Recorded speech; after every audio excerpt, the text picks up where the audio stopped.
On the 15th of February 2002, Queen Elizabeth II said goodbye to her younger sister, Princess Margaret.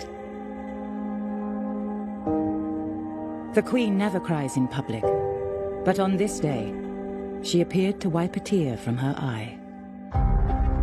Now we're looking at the lives of two sisters who started out as equals. Elizabeth and Princess Margaret are best of mates, very close, sharing in one another's lives, their secrets. They were forced apart by fate. She knew she was leaving behind her family, she was leaving behind her sister, and things could never be the same again. For the first time, we reveal the real relationship between the Queen and Margaret. The first matter that comes before her is her sister. How shocking that must be for her. She was still thinking, but Elizabeth, I've done everything for you. I've always been supporting you. Where are you now? It's a relationship threatened by love. Very poignant for Elizabeth that part of her happiness creates Margaret's unhappiness. The press. Since the age of 17, I've been misreported and misrepresented. And duty. Elizabeth now knows that if it comes between the Crown and her love for her sister or her love for anyone else, the Crown has to come first. We discover how their bond was tested by war, crisis, and the death of their father. The veil victim was Princess Margaret, and people who saw her at the time terribly, terribly sorry for her. She looked like an absolute wraith. And how the Crown would drive a wedge between them. Margaret's importance has been completely displaced by her sister. No one cares about Margaret anymore.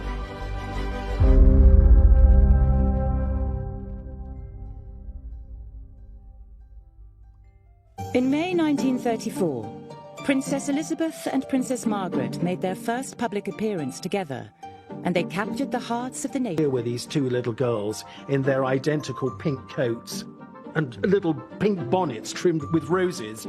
It was an identical kind of look. It was the beginning of a relationship that would fascinate the world for the next 7 decades. Princess Elizabeth, the eldest, was born in Mayfair in 1926. Baby Princess Elizabeth was front page news here and in America. She was known as Princess Betty. Whatever she wore, primrose yellow coat. Every mother wanted a primrose yellow coat. Every magazine wanted to run a photograph of her. This little girl really was a star in her own right. And in fact, her mother once said, "It frightens me," says Margaret 4 years later. And there began the closest of relationships. Margaret Rose was born 16 days late in Scotland's Glamis Castle, in the middle of a stormy night. You might think that a child who'd had so much attention wouldn't like the arrival of a younger sister, but I think Elizabeth was really quite delighted by her younger sister and used to push her around in the pram and show her off. She saw it as a personal present for her. Even though there was 4 years between them, it didn't seem to matter. They were the closest unit, those two. The Duke and Duchess of York attended as stallholders with Princess Elizabeth and little Princess Margaret Rose, who was making almost her first public appearance.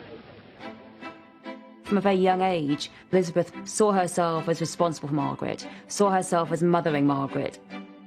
And I think that the relationship made her old before her time. As they enter the building, Princess Elizabeth gives her small sister a protective hand. The sisters spent all their time together at the family's homes, 145 Piccadilly and Royal Lodge in Windsor. Their father, Bertie, was second in line to the throne. And from the beginning, he wanted to create the kind of family he'd never had.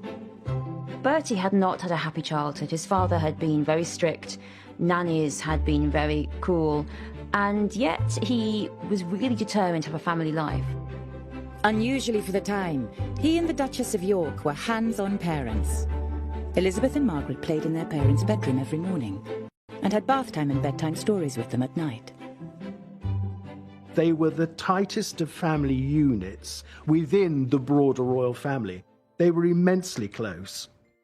They called themselves we four, us four. That's what they felt, that they were absolutely perfect in themselves, just all they needed. The Duke of York referred to Princess Elizabeth, Lilibet as she was known, as his pride, and Princess Margaret as his joy. Although the sisters were incredibly close, they already had very different personalities. Elizabeth, she was much more self-assured, but shyer and more reserved. Now, on the other hand, Princess Margaret, he couldn't really believe that he produced this little bundle of joy that would come into the dining room, climbing all over him, hugging him, kissing him. Elizabeth played mother, and she was really fabulous to Margaret. She looked out for her and coerced it. Come on, Margaret, we'll do this together. From a picture such as this, you can gauge how the princesses are being brought up in a gentle, unpretentious atmosphere. Margaret Rose, a lively little person of 8, running and jumping over the obstacles in her path, whatever they may be. Elizabeth was more serious, more studious when it came to... Killer expected Elizabeth to be very upright, very conscientious, and he let Margaret be the fun one. We know that when Elizabeth was a young girl, she was too methodical. She used to line up her shoes, smooth out everything, and Margaret used to really take the mickey out of her and make Elizabeth laugh at herself. And like most sisters, they sometimes argued. And there'd be fisticuffs. Apparently, Princess Margaret, being shorter, could go in, for the kill with a good bite or something. They were two normal girls, and they had their rivalries and their jealousies. Princess Elizabeth would sometimes say, "Margaret always wants what I want." Because they weren't in direct line to the throne, the girls had privileged but unremarkable lives mapped out for them. The expectation for these two little girls is that they're going to marry suitable men, they will start happy family lives themselves, and whilst certainly supporting the core royals, they would live relatively sheltered lives.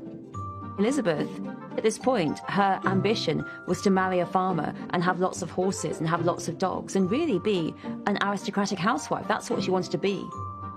When George V was king, there was no indication that Bertie would become king, and certainly not that Elizabeth would become queen. It was almost as if Elizabeth and Margaret were extra royals. Free from pressure, the sisters came as a pair, and the world loved to see them together. In 1936, the Society photographer Lisa Sheridan photographed the two girls for her book, The Princesses and Their Dogs. These are pictures of the royal family playing together. I think we can almost fool ourselves into believing that this is just an ordinary family. Both princesses lived these idyllic, happy lives. They were never denied anything. But their lives were to change forever, and the inseparable sisters were about to be forced apart.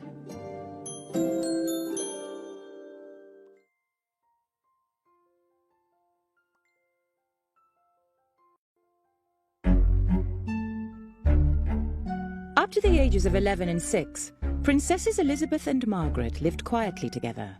They had the same lessons, the same clothes, the same interests. But on the 12th of December 1936, their lives suddenly became very different.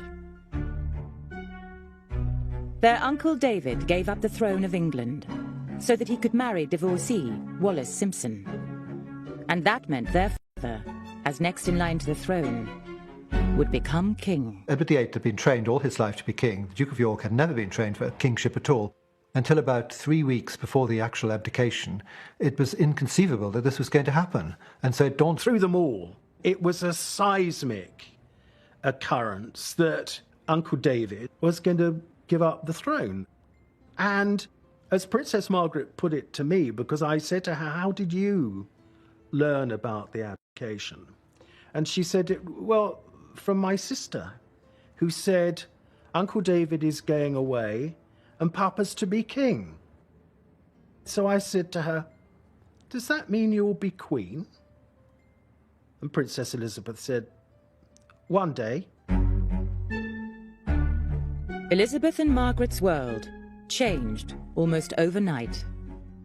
The cataclysmic change from minor royal to major royal, from house to Buckingham Palace, can't be overstated. But it is a huge upheaval in your childhood at the age of 10 for Elizabeth. And already she was a little girl who pushed emotion to the bottom. George VI was very stressed by the job of king. It was difficult, it was stressful. He found it hard, and so their available, devoted father was now changed into someone who was more short-tempered, who wasn't around more. It was really difficult for them. really Elizabeth and Margaret had to get on with it, and had to get on with it by themselves. Elizabeth and Margaret supported each other a lot during those early days after the abdication. On the 12th of May 1937, the Duke of York was crowned King George VI, and the two princesses were centre stage. They had little dresses designed for them of white lace trimmed with gold bows. Princess Elizabeth's train was slightly longer than that of Princess Margaret. She wasn't happy about that. Why is Lilibet's train longer than mine? The sisters had always been treated the same, but now Elizabeth was more important. She was heir to the throne, and that meant she would need a better education. Princess Elizabeth immediately became heiress presumptive at 10 years old. It was felt that what she needed to be instructed in was constitutional history, European history, and the man that was chosen to do that was Sir Henry Martin, who was the vice provost at Eton College. The sisters, who were used to doing everything together, were now being prepared for very different futures. As Elizabeth settled down to serious studies, Margaret continued with piano and French in a separate room. The fact was that Margaret didn't have much of an education, and she had less and less of one as time went on because all the resources were concentrated on Elizabeth. I was talking to her about it on one occasion, and she was very short-sighted, wasn't it? Because your grandfather, King George V, was the second son. Your father, King George VI, was the second son. You were a second child, but a heartbeat away from the throne Princess Elizabeth inherited. Yes, I know, she said. It's very short-sighted. We know that Margaret felt a bit left out, and that in later life she takes to educating herself because she feels she's missed out on so much. So there was, I think, a sense that her sister was now getting all of the attention, was getting this greater education, and that she was an afterthought. She was born at the wrong time, because if she'd been born a generation later, she presumably could have insisted on going to university and developing those skills. Margaret did resent her lack of education, and she blamed her mother for it very much. I don't think she ever quite forgave her, to be quite honest. Although Elizabeth was the centre of attention, their bond remained strong. There was no resentment between them, absolutely none, but that was really Elizabeth putting her emotional arm around Margaret all the time and making sure that Margaret was included. Elizabeth took care that Margaret wouldn't really notice that perhaps she was spending more time with her father. It's sometimes said that she was very jealous of her sister. Well, I have to say, in all the years that I knew her, I didn't get any indication of that, but that is not to say that there weren't things that Lilibet had that she didn't. So there were things that she would have minded not having, but I don't think it was jealousy as such. Then in 1939, things changed again. War broke out, and suddenly the sisters were thrown together again as they were shipped off to Windsor Castle, while their parents stayed in London. When the Nazis invaded Belgium and Holland, because they were getting rather close, and we packed for the weekend and stayed for 5 years. When they dug trenches and put up some rather feeble barbed wire, and the feeble barbed wire, of course, wouldn't have kept anybody out, but it kept us in. Margaret and Elizabeth spent 5 years incarcerated at Windsor Castle. They had to leave the nursery and go down to the dungeons if there was an air raid, and that was very exciting when they all went down there. The castle was such a landmark, it was open to attack. The war taught Elizabeth and Margaret a lot about depending on each other and not telling anyone outside about their feelings and their problems. Throughout wartime, the image of the sisters united under the strain of war is to the evacuated princesses of the early 1940s. They are seen as closest companions, continuing to try and live ordinary lives despite the hardships of war. During the war, the sisters put on pantomimes at Windsor Castle to entertain their family and friends. And Margaret was the one in the spotlight. These pantomimes really are very significant because you see Margaret taking the starring role. You'll really see Elizabeth generally taking the backup role, and that really reflects who was the better actress. Let's face it, it was Margaret. You expect in the royal hierarchy that the future queen will get to play the big role. But no, and I think that really showed how Elizabeth saw that Margaret was the one who could shine. Margaret was always the star because she had such personality, and Elizabeth was a little stiffer. Both the girls loved acting, because basically the rest of their life was going to be one long play. Elizabeth was very methodically minded. She would correct the other children in the play, so really she was taking the role of director, which of course, again, she was for the rest of her life. Margaret didn't care, so she could act everyone else off the stage. In public, though, Elizabeth had no choice but to play centre stage. In 1940, she was asked to make her first public radio broadcast, and the shy Elizabeth chose to have her outgoing sister there to help. We know, every one of us, that in the end all will be well, for God will care for us and give us victory and peace. My sister is by my side, and we are both going to say good night to you. Come on, Margaret. Good night, children. Good night, and good luck to you all. Elizabeth, in that greeting, she describes how she and her sister Margaret Rose, who stood alongside her at the time, they know what it feels like to be separated from their parents. She needed Margaret by her side, a help. She had her as a support, and I think that Margaret was part of it, was really very important to Elizabeth. Princess Elizabeth wouldn't have excluded her sister from it. So even though little Princess Margaret just said, "Good night, children," at the end of the broadcast, it was including her. It was an indication of the bond between them.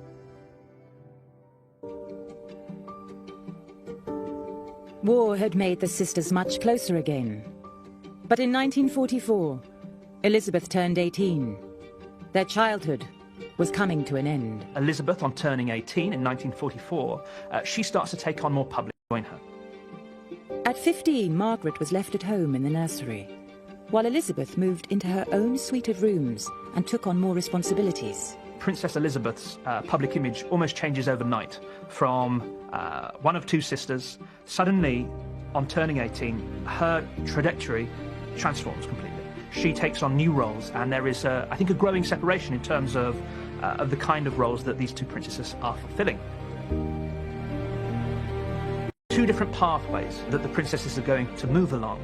They emerge out of the war, and really from the end of the Second World War onwards, we see Elizabeth taking on more and more responsibilities in readiness for becoming queen. But it wasn't just age and a growing sense of duty that was pulling Elizabeth away from Margaret. Elizabeth was in love. And when she fell for exiled Prince Philip Mountbatten, she told her sister all about it. She would have seen it unfolding, and Elizabeth undoubtedly spoke to Margaret about it. You know, I mean, they were that close. There's no way they wouldn't have spoken about it. They were always great confidants. Margaret knew everything about her sister, and her sister knew everything about Margaret. Prince Philip, in some ways, was really very similar to Margaret. He was someone who had a great sense of humour, someone who was something of a rule breaker, and that really was very appealing. Philip was really someone who did, to a large degree, like to break convention like Margaret. And in the early courtship of Elizabeth and Philip, she, of course, was constantly escorted by Margaret. Margaret escorted them in the nursery when he came round to visit. Margaret escorted them out, because you can't go without an escort. So Margaret became a third wheel, really. But it wasn't a unfortunate third wheel. Margaret didn't feel like she was stuck. Actually, it became quite a good friendship, and Philip enjoyed Margaret's company, and it was really quite a fun threesome to go out on the town with. It's interesting that Elizabeth, so dutiful, so responsible, fell for someone who was rather like Margaret. To begin with, Philip joined Margaret and Elizabeth's close relationship.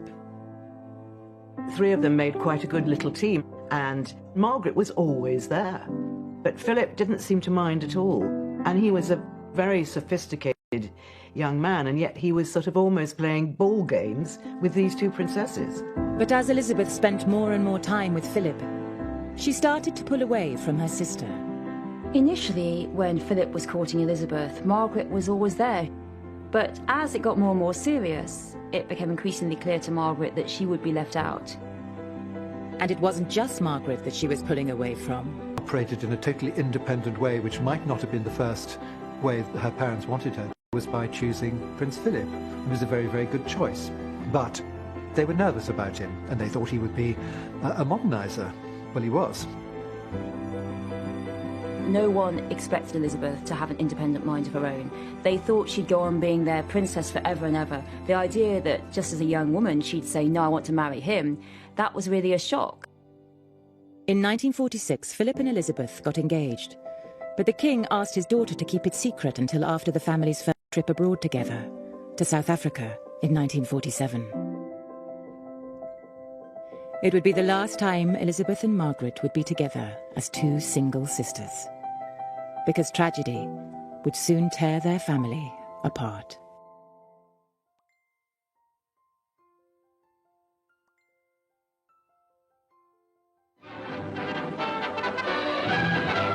Between two lines of warships, led by Duke of York and Nelson, the Vanguard steamed her course, while ship after ship saluted the king and his family as they passed.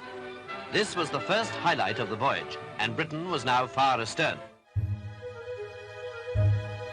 In 1947, 20-year-old Elizabeth and 17-year-old Margaret travelled to South Africa with their parents on a royal tour. It was their first time abroad. The wonderful film footage of them playing It. It's a visual indication of the fun that those two princesses had together. And an indication, yet again, of the bond between them. They were always fun-loving, loving sisters. With Philip 8,000 miles away, Margaret had her sister to herself again. They went riding, attended ceremonies, and went to parties. The sisters were so close. They went to a ball together, and because it was an official party, they had to do their duty and dance with everyone. And after the party, they were spotted just chatting away together, laughing about the evening, and just being two sisters together. They sat there and had a giggle and talked like sisters do about the funny people they'd met, and Margaret would be mimicking the person that she'd danced with. They just had this intimacy of the two of them. Behind closed doors, she and Princess Margaret are still best of mates. Very close, sharing in one another's lives, their secrets. They are normal, young, fun-loving princesses.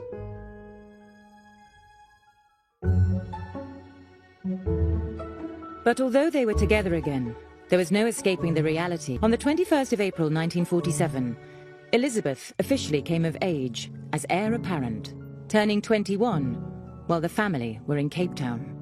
To mark the occasion, she made a speech that signalled the start of a lifetime of responsibility and duty.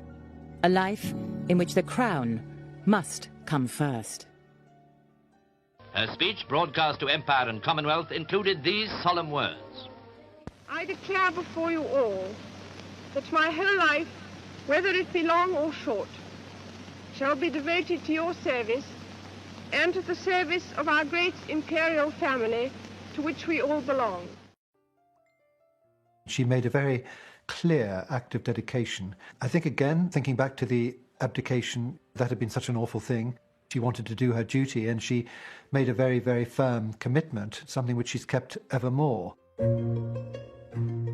Unlike her wartime speech 7 years earlier, Elizabeth made this speech alone. Princess Margaret, whereas in 1940 she had stood alongside her older sister at the time that she was giving the wartime broadcast, now Margaret is very much in the background. These are two girls now living very different lives. Elizabeth has reached adulthood. Margaret is only a teenager. She hasn't reached the same level yet, and she isn't engaging in the same way. But Princess Margaret would have been listening to that 21st birthday broadcast. Princess Elizabeth dedicated herself to the service of the nation and the Commonwealth. To Princess Margaret, that would have been a brilliant speech, a wonderful speech that she would have admired, and she would have admired her sister for it. This was the beginning of part of the huge responsibilities that her sister was going to have to face, and Margaret was not going to have to sit there and make speeches and do all those kind of things that she would have thought was really boring. But her sister was going to have to do it, and I think it probably made Margaret feel extremely glad that you know, she was the younger sister, and that she could have the fun, but without the responsibility. Margaret's carefree attitude shows in a letter she sent to their governess, Marion Crawford, known as Crawfie. Crawfie wrote to tell them a bad storm had hit Britain when they were away. Margaret wrote back describing the fun they were having. But Elizabeth replied that it bothered her to be so far away, and she wanted to return home to help. Elizabeth also wanted to get home for another reason. She had not seen Prince Philip for 4 months. When their ship arrived in Britain in July, her lady-in-waiting described how the normally reserved Elizabeth danced with joy on deck. She was so excited to be home. 47. Elizabeth and Philip's secret engagement was finally revealed. The heart of the world is thrilled by the prospect of one royal wedding with a genuine aura of romance. The heiress to the throne and her future husband met the British people. The king looking particularly happy, the Queen and Princess Margaret joined the young couple. For their whole lives, the public's focus had been on Elizabeth and Margaret. But now, it was on Elizabeth and Philip, and Margaret was in the background. There was a mixture of jealousy. Margaret always wanted to be centre of attention. The fact that her sister's attentions were now diverted elsewhere towards this young Greek prince, I think, was a little bit confusing. I think it was for Elizabeth as well, because although she was swept up in the excitement of romance and love and Philip, also she knew she was leaving behind her family, she was leaving behind her sister, and things could never be the same again. So the old unity of Elizabeth and Margaret was broken, and now it was Elizabeth and Philip, and Margaret was on her own. Elizabeth, she knows that her life is set now. She will marry. One day she will be queen. But with Margaret, it's harder to see that. What will the second in line do? What will her future be? Very poignant for Elizabeth that part of her happiness really creates Margaret's unhappiness. The night before the wedding, the family had dinner together alone, before Elizabeth left Margaret to begin her new life. Thousands had assembled overnight, others had arrived at dawn, all eagerly waiting to see and to cheer the royal processions on this day of their own princess's marriage. And at Kensington Palace, His Royal Highness the Duke of Edinburgh, with the Marquis of Milford Haven, his best man, checked the time for the start of his drive. A few moments too early, and then, lucky omen, a sweep stands by just before the bridegroom enters his car.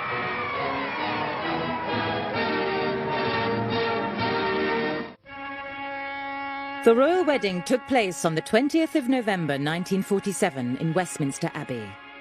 Margaret was chief bridesmaid. She took great care that her sister's train shouldn't catch on anything and was constantly straightening it. Princess Margaret leads the 8 bridesmaids who have come to join the bridal pair.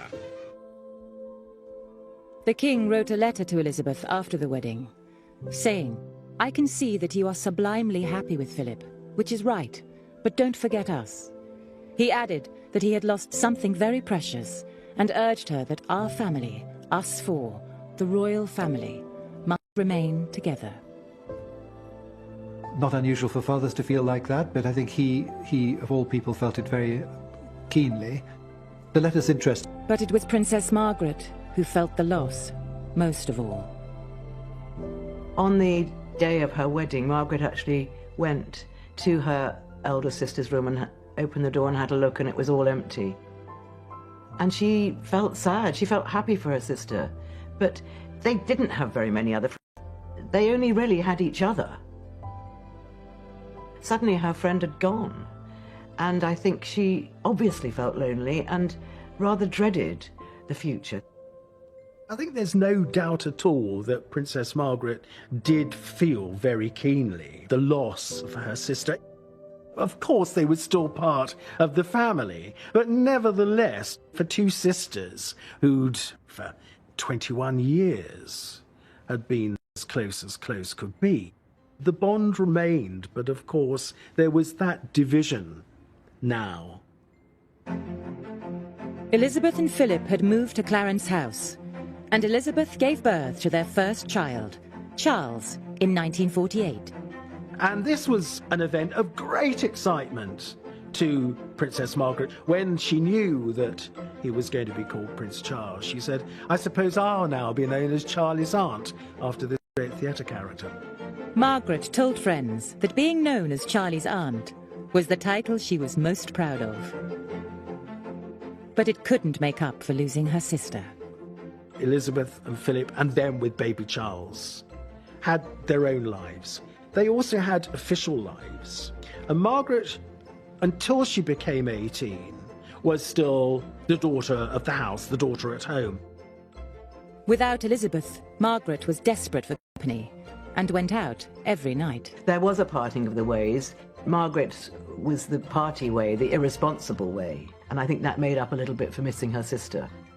Queen Mother recognised that with Elizabeth gone, Margaret was lonely, and so she really wanted Margaret to go out and have the fun that her elder sister had never been able to have because of the war years. Princess Margaret just loved having fun. Her grandmother, Queen Mary, said that she's so mischievous. She makes us laugh. She was a hugely entertaining character. She could make a party go with a swing. And the press loved photographing Margaret out on the town. He was the archetypal clown, the tears of a clown. She was fun, she was beautiful, she was exciting. At a party, everyone wanted to speak to her, but underneath it, there was a lot of pain and damage. 1948 was when she said to me it was my coming out year. The print media wanted photographs of actress Elizabeth Taylor. The other was the very beautiful Princess Margaret. She was becoming iconic. Everything that she did made front-page news. When she was 19 and she was in Italy, the Italian press bribed the chambermaid so that they could go into her bedroom and describe what her lipstick was, what perfume she used. She kind of, if you like, didn't just come out, but took off. The press obsession with single, glamorous Margaret allowed Elizabeth to slip away to enjoy the quiet married life she'd always dreamed of, joining Philip on his new naval posting in Malta. When Elizabeth goes to Malta with Philip, it is her chance to live a normal life as really a normal naval wife, and she loves it. It's really a time that she looks back on as one of the happiest times of her life, that she can just be a naval wife. She has this idyllic world. There she could drive around in her own car and just go shopping like any other naval wife, go to polo matches, go dancing in the Phoenicia Hotel.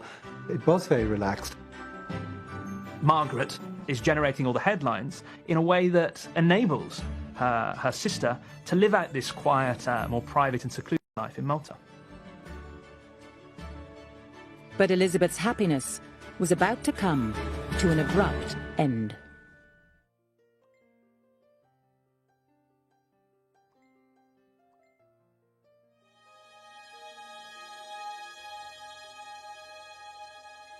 King George's health was declining. Both his daughters stood in for him more and more on royal duties. And in 1952, Elizabeth and Philip rushed back from Malta to take the King and Queen's place on a royal tour of the Commonwealth. The King and Queen and Princess Margaret and others saw Princess Elizabeth and Prince Philip off on the plane. Those images are the last images that we, the general public, see of the King. He didn't look well, and yet they can't have been expecting him to die as quickly, otherwise I don't think they would have sent Princess Elizabeth off on such a long tour. But it must have passed through their minds that they wouldn't see each other again, so those images are very poignant. A very warm-hearted reception had been prepared for Princess Elizabeth and the Duke of Edinburgh. And there was a special reception for school children on the lawns of Government House. The Princess and the Duke, driving slowly round so that all the 12,000 children could see them, received a tremendous welcome. On the 5th of February 1952, Margaret was home with her parents at Sandringham. They'd been out, they'd come back, they'd had lovely evening. And then the king retired to bed. And sometime during the early hours of the next day, the 6th of February, he died in his sleep. Nobody knows what time. And this, of course, was just totally devastated Princess Margaret. She only had her mother to keep her company in the aftermath of George VI's death, separated, of course, from her older sister, who had always provided a sense of reassurance and leadership at times of crisis. The big difference between the two sisters is that with her father's death, Elizabeth is now queen. And with that role comes the business of queenship, duty, service, and public engagements. She has new roles to fulfill in the absence of her father. Margaret, on the other hand, doesn't have all of these roles to fulfill. Margaret felt completely alone. George VI had always spoiled his Princess Margaret. He'd had this very close relationship with Margaret. He is gone and she is bereft. She loved him dearly and writes later how much she missed him, how much a good man he had been. And instead, all she has for company now is her grieving mother. In my view, the great love of Princess Margaret's life was her father. She absolutely adored him. And his death, bear in mind, she was only 21 years old. Just absolutely floored her. She was devastated. But Margaret, through this whole period, was actually very much on her own. She was very much alone. And Princess Elizabeth, who of course had instantly become queen, was very much aware of this. She wrote to a friend saying that I have a husband, I have children, I have a job to do. But for my mother and sister, they will find it terribly lonely.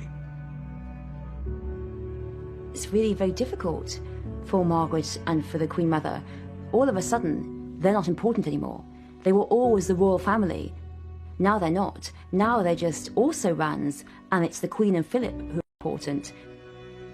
Margaret's importance has been completely displaced by her sister, and it's hard for Elizabeth to see her sister suddenly being sidelined. No one cares about Margaret anymore. All attention is on the Queen, Philip, Charles and Anne. The King's death was the greatest tragedy in Princess Margaret's life. She lost her mainstay, a father sedatives. She described feeling like she was in a black hole and tunnel-visioned.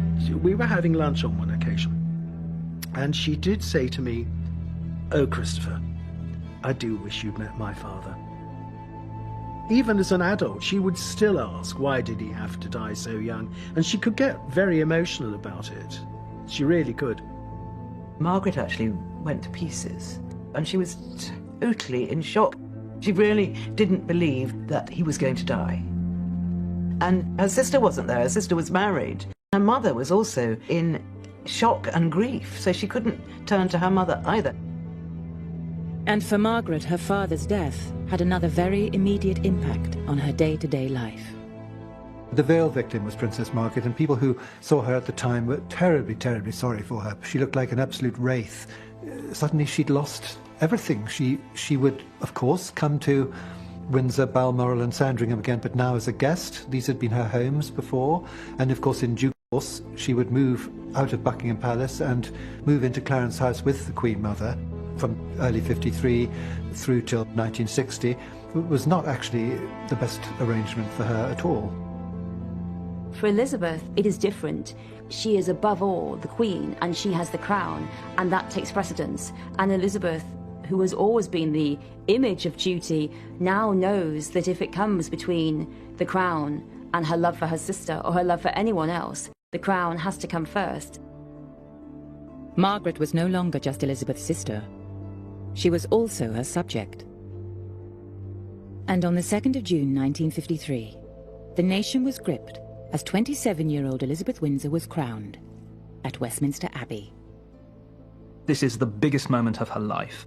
Not only are all the world's eyes trained on her at the centre of Westminster Abbey, she's also got her family staring down at her And in the front row is her younger sister, Princess Margaret. I think Princess Margaret would have been aware that this was a hugely significant moment in her sister's life where she almost became another being. The moment of anointing, the moment of consecrating. It took her to another level, elevated her above all people. At the moment of the coronation, Elizabeth becomes divine.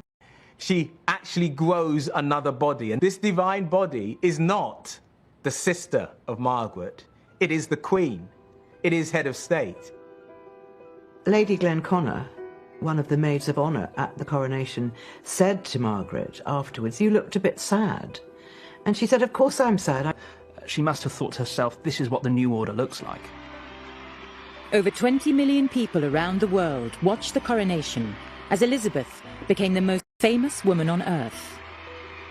Elizabeth, crowned the head of a great family of nations. Long may she reign.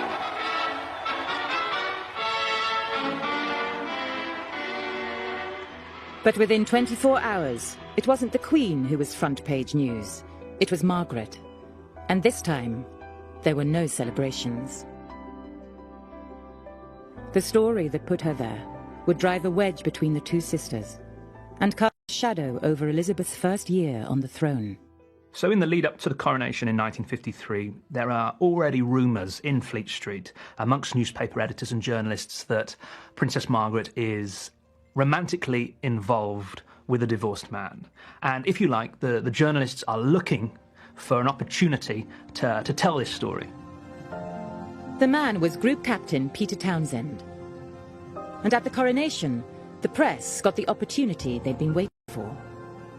In an act of complete spontaneity, she went up to him and brushed her white-gloved hand over his lapel. This was an act of such intimacy that it had been picked up by journalists. That one act made headline news in the foreign press, almost eclipsing the coronation itself. And that was the start of it. But while it may have been the start of it in private, the romance had been going on for almost a year. Elizabeth had known about it, and so far hadn't stopped it. Peter Townsend had worked for their father and was a trusted member of the royal household. He was a famous Battle of Britain war hero. Everybody liked him. He was an incredibly nice man. I mean, I was lucky enough to know him a little bit in later life. He's a very gentle character, very courteous. But there was a major problem Elizabeth was wrestling with.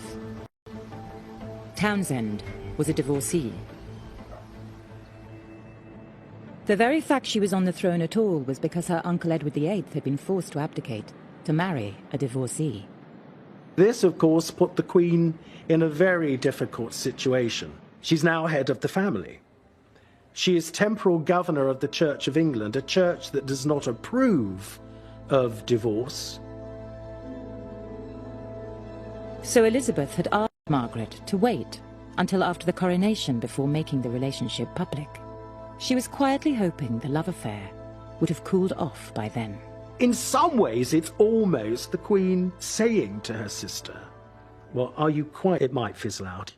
Elizabeth knew her sister the best and understood this is what her father would have wanted her to do. You know, always look after little Margaret. And I think she always felt very responsible for Margaret and wanted to put a wing around her, as it were. Both the Queen Mother and the Queen, both Elizabeths, really thought that it was Margaret's fascination and infatuation with a much older man. It would blow over, nothing would happen. And so as a consequence, it wasn't stopped, it wasn't discussed until it was far too late. Now the secret was out. Elizabeth could no longer resolve the tricky situation in private. With the cat out of the bag, the newspapers, politicians, and even the church all waded in, debating whether a Queen's sister should marry a divorcee. From this chink in the armour of the royal family explodes the story. For months, the coronation has been dominating the press coverage of the royal family, and Elizabeth has been the central figure in that narrative. In the days and weeks immediately after the coronation, all of that attention switches onto Margaret. She becomes the story. But Elizabeth had yet another complication to consider. The Church of England bans marriage to divorcees, and there's even a law that forbids royals from the line of succession if they break this ban. It's clear that Elizabeth and Margaret are no longer just two sisters. They're now queen and subject, and the toughest challenge their relationship has ever faced is about to come to a head.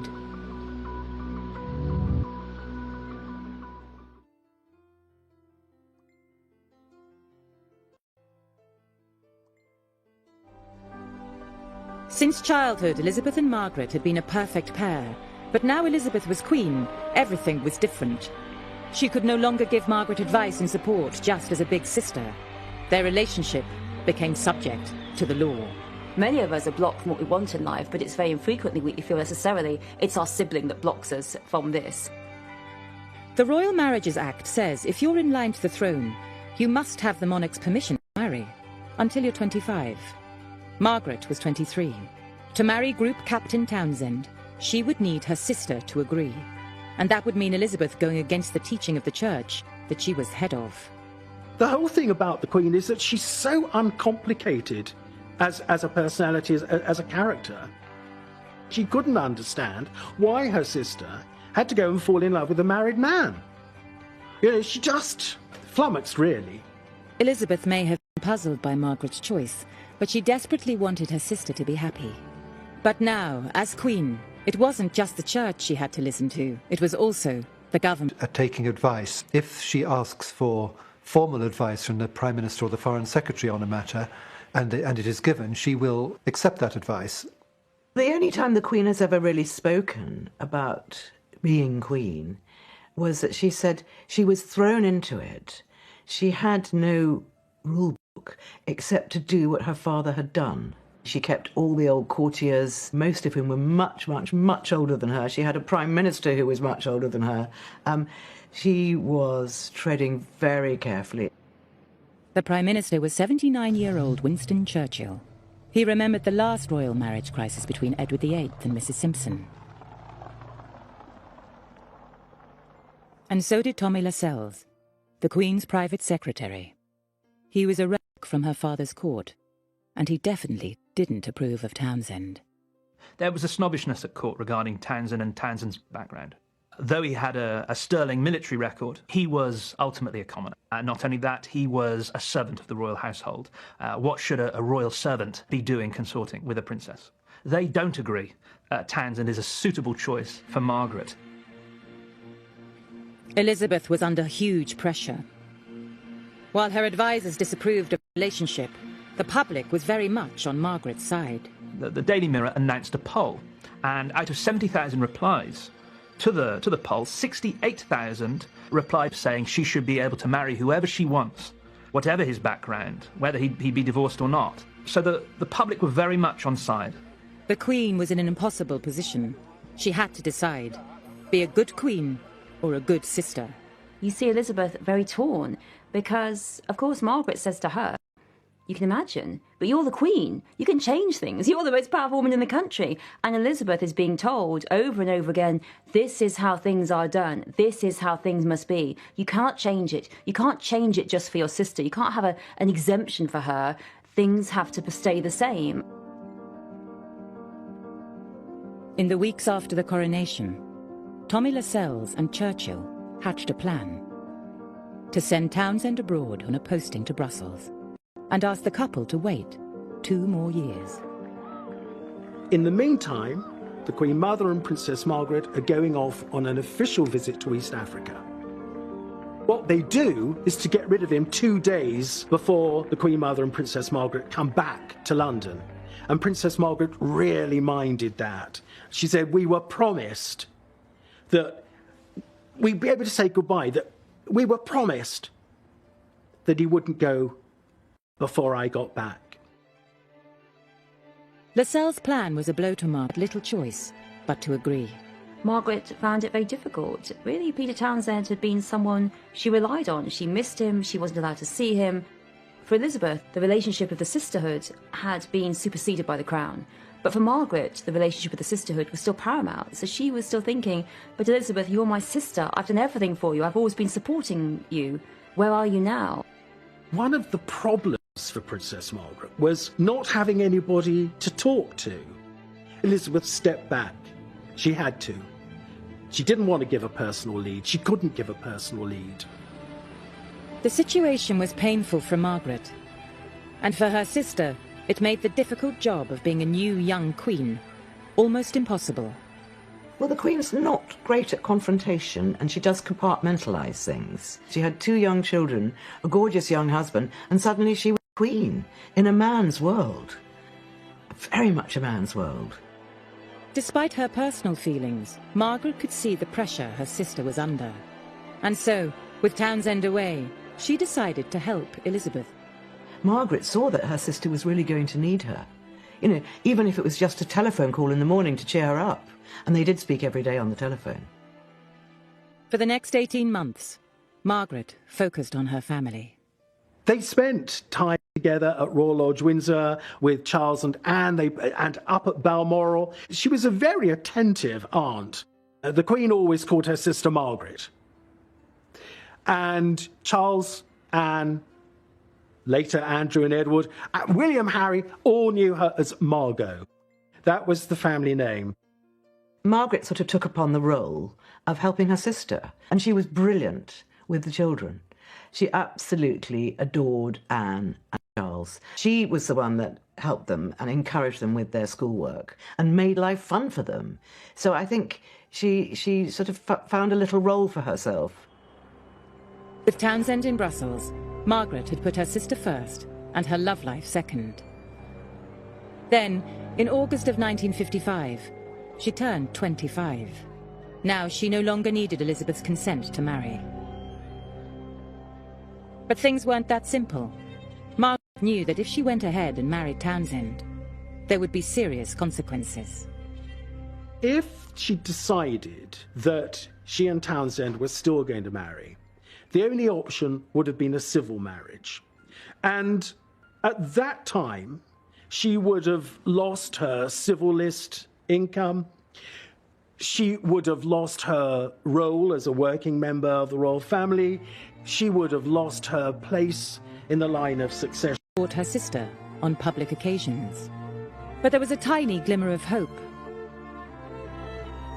There was a new Prime Minister, Anthony Eden, himself a divorcee. That summer he visited Balmoral, and Margaret's problem was one of the main subjects he discussed with the Queen. As Elizabeth and the Prime Minister wrestled with the issue, Margaret herself wrote to Eden. And she said there would be a lot of speculation about Peter Townsend, and she said he would be coming back on leave in October, and she hoped to see him. And she said, it's only by seeing him that I can decide whether I can marry him or not. On the 12th of October 1955, Townsend returned to Britain. The tabloid journalists and photographers are following him everywhere. There's great speculation as to what it was they were talking about. What were Margaret and Townsend discussing? Was it a future together, or was it a breakup? Over the days that followed, Margaret continued her royal duties. On the 21st of October, she watched her sister unveil a new statue of their father. In her speech, Elizabeth II describes how George VI, despite personal reservations when he became monarch, threw himself into the role and did his duty and put duty ahead of personal gratification. Now, one way of reading that speech is as a pointed criticism of Margaret and the fact that she was weighing up whether to do her duty or whether to put personal gratification first. 10 days after Townsend returned, the sisters met at Windsor with the rest of the family for a crisis conference. It could well be that she realised what the full implications might be, and the Queen Mother evidently said, and one thing they haven't thought about is where they might live. To which Prince Philip very curtly said, well, it is still possible to buy a house, you know. And the Queen Mother, in high dudgeon, got up and left the room, slamming the door after her. It was crunch time. Margaret realised by marrying Townsend, it would put a divorcee at the heart of the family and damage her sister's reputation. She had to be sure of her feelings before she made her decision. 2 days later, Margaret returned to London. for a critical meeting with Peter Townsend. She's got the doubts that the feeling isn't as strong as it was, and that was undoubtedly on both sides. You can picture the scene where they both say, look, love you very much, but it's not strong enough anymore. A week later, Townsend left London. She reaffirmed her commitment to her role as Princess Margaret, as someone who wanted to be part of the royal family. She made clear that duty was all, and that personal desire had to come second. Princess Margaret had been brought up to be a princess and a working princess. It's a lot to give up. I think other members of the royal family have found this to their cost, and still do. In the end, Margaret making the decision to not marry Townsend, to stay single, took the heat off Elizabeth. She did what everyone wanted her to do, and she had always been the girl who did what everyone told her not to do. She'd always been the one who'd broken the rules, who disobeyed. And now, really, she played the Elizabeth role, and she did it to save the monarchy and save her sister's face. Margaret had come to the decision that sitting next to her sister, not Townsend, was where she wanted to be. And a year later, in November 1956, when Queen Elizabeth opened Parliament, that was exactly where she was. Philip was away, and Elizabeth was accompanied by Margaret, and that sent a very powerful message, this really important moment of the monarch, that you are at the state opening of Parliament. Elizabeth is saying very clearly to everyone, despite the Townsend affair, Margaret and my relationship is exactly the same. Both sisters had put duty first. There's always an idea that the Townsend relationship caused some kind of rift. I mean, I was told by a former private secretary to the Queen that from the Queen's official point of view, she would have wanted this over and done with, whichever way it was going to be, just get on with it. But they did not cause a rift, so far as I'm aware, between the two sisters. But it was a lesson to them both. Now Elizabeth was Queen. It would affect both their lives. Nothing Margaret did was private anymore. With the Townsend affair behind them, the late 1950s saw Queen Elizabeth on a whirlwind of official engagements, tours, and receiving lines as she began to find her feet as Queen, sometimes with Margaret by her side. Princess Margaret, meanwhile, had more freedom, time for more than just royal duties, and the papers loved her for it. They were filled with stories of her parties and evenings with fashionable friends. But despite her sister's glamorous life, Elizabeth was worried. Margaret was still single. Someone else. The Townsend affair had left its mark. But who should Margaret marry? By now, she was almost 30. She had to find somebody. When it came to potential bridegrooms, there was an awful lot of media speculation about who would Princess Margaret marry. Would it be Sonny Blandford, the Marquis of Blandford, the heir to the Duke of Marlborough? Would it be Johnny Dalkeith, the Earl of Dalkeith, the heir to the Duke of Buccleuch? You know, one of these very grand aristocratic marriages. But it wasn't a prince, duke or earl that caught Margaret's eye. It was a good-looking society photographer and designer. And his name was Tony Armstrong-Jones. At first, the relationship was a secret, even from her sister. He is everything that sort of goes against royal protocol. He is extremely fun-loving, he is a bohemian, he's had reportedly relationships with men and women by this point. He's something of a Lothario, he's a real hit with his friends, and he lives a sort of a seedy life on the edges of proper society. He's very much of the 60s, and this is very different. This is a very brave move on the part of Princess Margaret. Margaret's last relationship almost caused a constitutional crisis. How would the world react to her new lover? And most importantly, would her sister approve? After the scandal of her last affair, Margaret hoped her sister would approve of Anthony Armstrong-Jones. He was an unconventional, even shocking choice for a princess. But he wasn't divorced, and Elizabeth knew her government couldn't object. Above all, she could see he made her sister happy.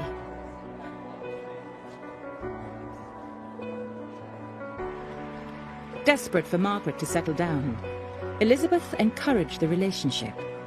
She even asked Tony to redesign a building at Sandringham.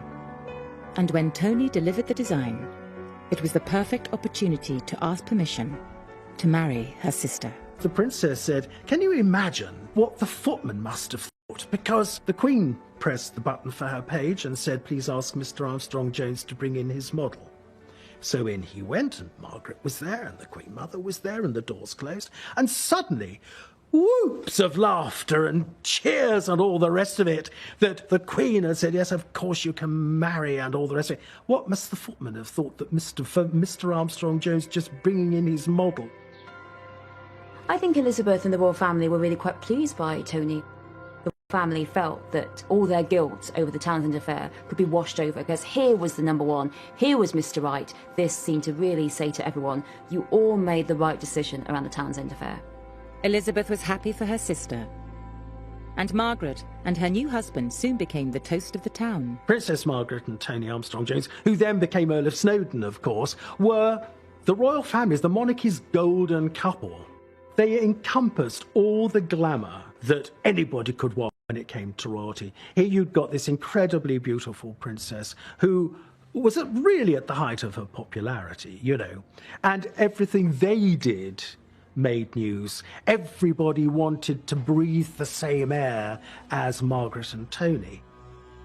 By 1964, Margaret and Tony had 2 children. To the world, they were the picture postcard family. But Margaret was still a working princess with a job to do. She, like her sister, needed a husband who could cope with the pressures of royal duties. Elizabeth had made a good choice. One of the interesting things about the Queen, by choosing Prince Philip, in a sense, she chose somebody her own size. I mean, it's a very balanced relationship. The Queen's marriage has been obviously incredibly powerful and strong. They're like 2 great big oak trees side by side. But after 2 years, it was becoming obvious that Tony wasn't prepared to follow his wife around. He was itching to do something.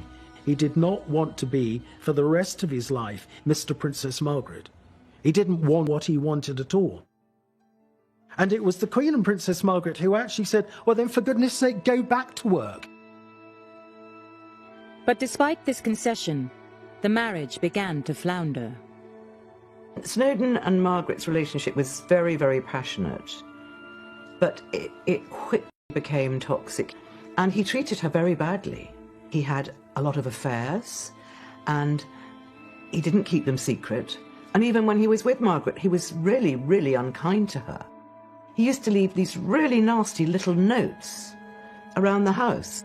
Nasty and carefully thought out cruelty. In private, the marriage was going from bad to worse. But Margaret and Snowdon tried to hide it from her sister. The Queen probably felt that it was arguments and it was disagreements, and those were normal in a marriage. It was not the same as the fact that Snowdon clearly wanted out of the marriage and it was creating this quite toxic relationship. She would just advise Margaret just to keep trying, because that's what she always says. And she's the one that always says, no, please, no divorce, just try and work at it. Just try for another 2 years, give it time. But I don't think that the Queen would never have any idea of how vicious and nasty it was. The Queen assumed it was her sister being difficult. When they were children, Margaret had been demanding and liked to be centre of attention. The Queen and the Queen Mother were very fond of Tony. We can see a link back to the naughty princess, the trickster, the prankster, Margaret wanting things her way. There was a feeling within the family, unfairly, that this was all Margaret's fault. Elizabeth didn't realise the depth of Margaret's unhappiness. When Princess Margaret was at her most desperate, the Queen would try and joke her out of it a bit. And instead of saying, oh, poor darling, and put her arm round her, she would make a joke. Say, now, come on, Margaret. You can't jump out of the window. You're on the ground floor. Margaret had often relied on her sister, But now she was isolated from both her sister and her husband. She was desperate to escape. When her friends gave her a house on the island of Mustique, she had the perfect place to run away to. Mustique came to symbolize freedom away from public life. It was her sort of hideaway, somewhere where she could get away from all of the prurient press attention and coverage that she'd come to hate. Now, on this island, it's an opportunity. Yes, it's an escape, but it provides her with an opportunity to be regal, to be the total authority, to design. While Elizabeth ruled at home, Mustique was Margaret's empire. But gradually, her escape turned into something more. Mustique became her party island. She was having fun again. But, before long, the tabloids caught on. This was a bad time for a royal marriage to be seen to be on the rocks. A bad time to be pictured living it up on the beach. It was the 1970s, and Britain was struggling. There is poverty, there are power cuts, there is destitution, there are national strikes. And then we have images on the front page of the tabloid newspapers of Princess Margaret enjoying herself on the beaches in Mustique. Shock, horror. But if Margaret thought all the fuss would die down, she was wrong. Margaret's behaviour even fueled questions in Parliament. Demands were made to cut off her allowance to reduce the cost of the monarchy. The Queen refused. But something else was about to test the Queen's loyalty to her little sister. Rejected by her husband, Margaret had taken a new lover, Roddy Llewellyn, 17 years her junior. Once again, Princess Margaret's love life was front-page news. When it became public, there was a huge amount of criticism about this. You know, here you've got Princess Margaret becoming involved with a man 17 years her junior, her toy boy. She was called a kept woman and a floozy in Parliament. The Queen was not happy about this, and she said words to the effect, "What are we going to do about my sister's gutter-snipe life?" And there was even talk within number 10 Downing Street. Should she be taken off the civil list? And if this is, if this is the life that she wants, what should happen? I don't think the Queen was too sold on that idea. But even Elizabeth felt her sister had gone too far. Her lifestyle was threatening the reputation of the royal family. She decided enough was enough. The palace released a statement. Margaret and Snowdon's marriage would end. The sisters had been brought up to think divorce spelled disaster for the royal family. And now, the worst had happened. The Queen hoped that this would be an end of it. But the press wouldn't leave Margaret alone. There's a degree of double standards. If it had been an older man with a younger woman, he would have been on the front page and perhaps paraded. At the time, sort of chastised her for lack of morality. Few people have suffered more than you from wild and inaccurate and irresponsible press stories, especially in foreign papers. Can you laugh at them, or do you find them aggravating? I find them extremely aggravating. I think since the age of 17 I've been misreported and misrepresented. They're not worth denying, really, because they're usually inaccurate. For decades, the press had been obsessed with Margaret's private life, and it had often caused tension between her and her sister. Now, as she entered her 50s, Margaret had a tough choice to make. Would she choose happiness in her private life, or would she again give it up for her sister and the crown? In 1980, Margaret turned 50, and Elizabeth was 54. Margaret was divorced, and within a year, she parted company with Roddy. Seemingly unable to have a private life without it damaging her sister, she resigned herself to remaining single. Margaret's attempt to support the monarchy, her dutiful nature, the fact she gave up Townsend, the fact she tried to stay in this toxic, abusive marriage with Snowdon, that isn't always seen or supported. It isn't always said, well, Margaret sacrificed so much, she's seen as more selfish. But that wasn't the case. She tried everything to support the monarchy, and really, at a very young age, pretty much sentenced herself to be the single woman who supported the Queen and did little else but support the Queen and look after her children for the rest of her life. She withdraws back into the family fold of the broader royal family. We see her basically say enough is enough in terms of the sensation, enough of the gossip, enough of the scandal. From now on, Margaret would stand beside her sister, back to the way they used to be.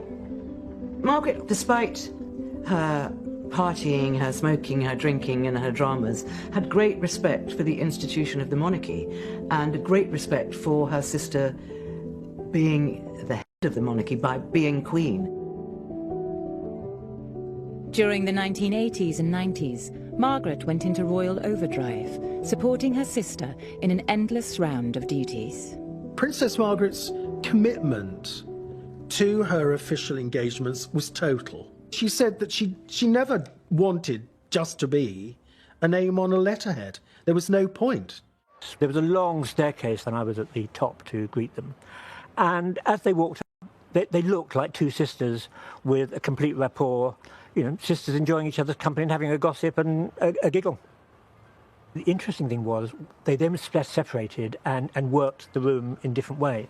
But it was very clear that Princess Margaret was keeping an eye on the Queen, because they finished their lines at exactly the same time, and therefore were able to leave at exactly the same time, and one wasn't waiting for the other.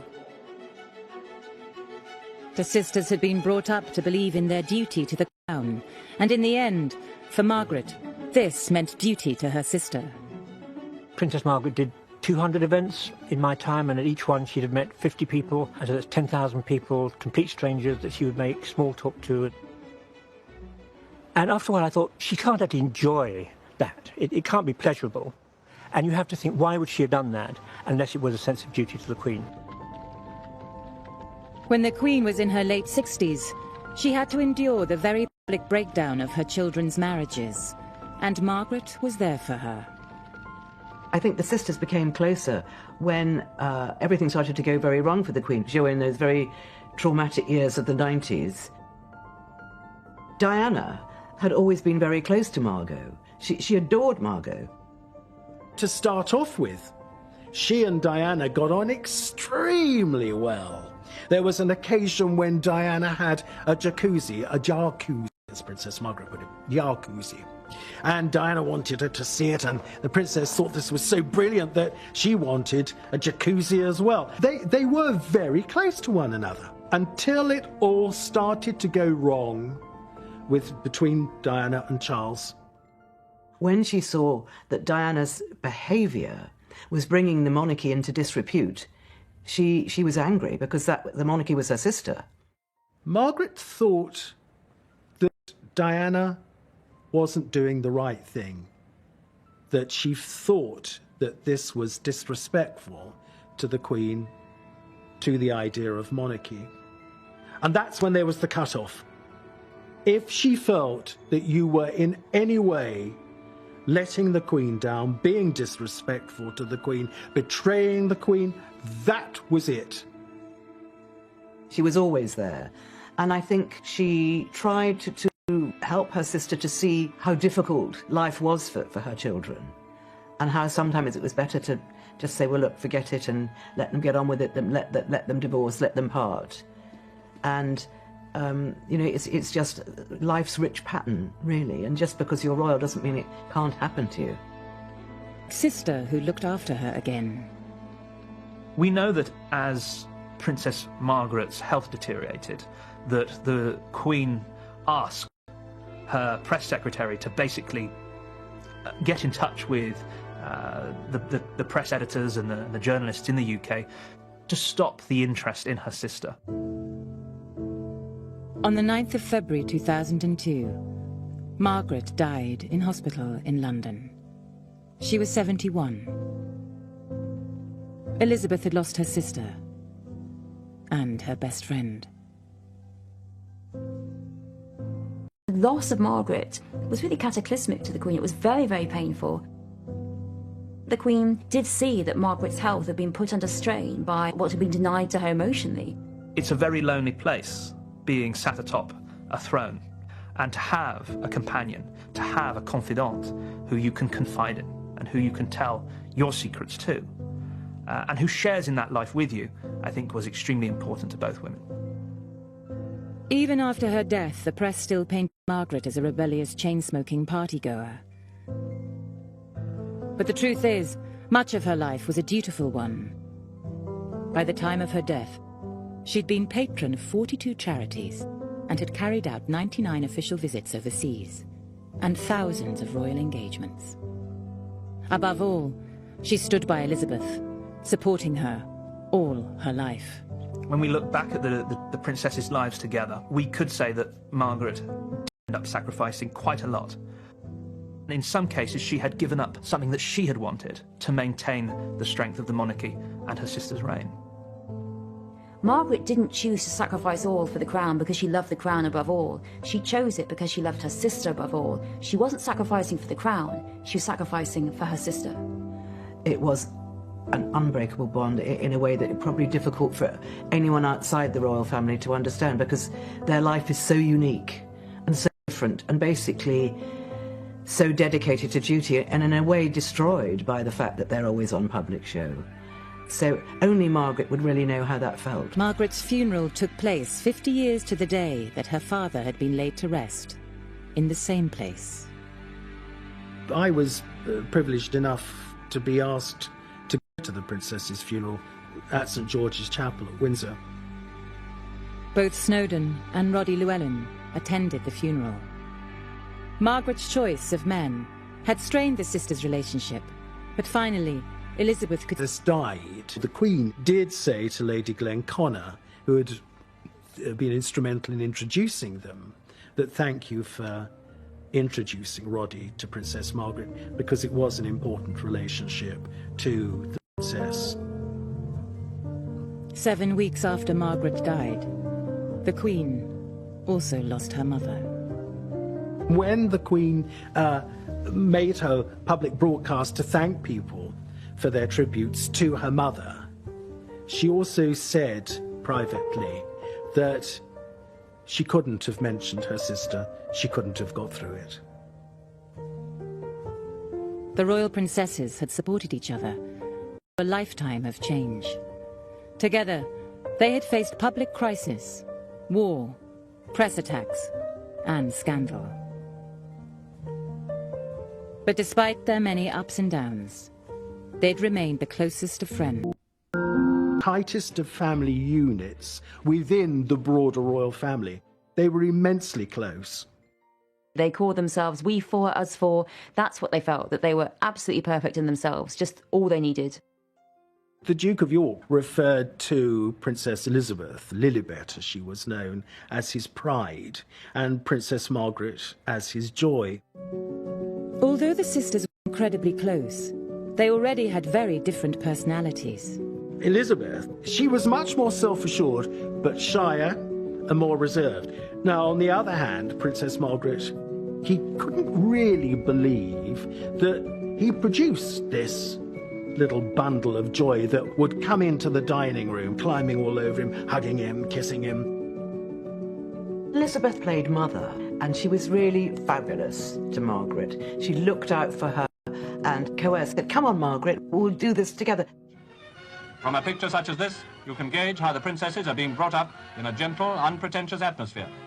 Margaret Rose, a lively little person of 8, running and jumping over the obstacles in her path, whatever they may be. Elizabeth was more serious,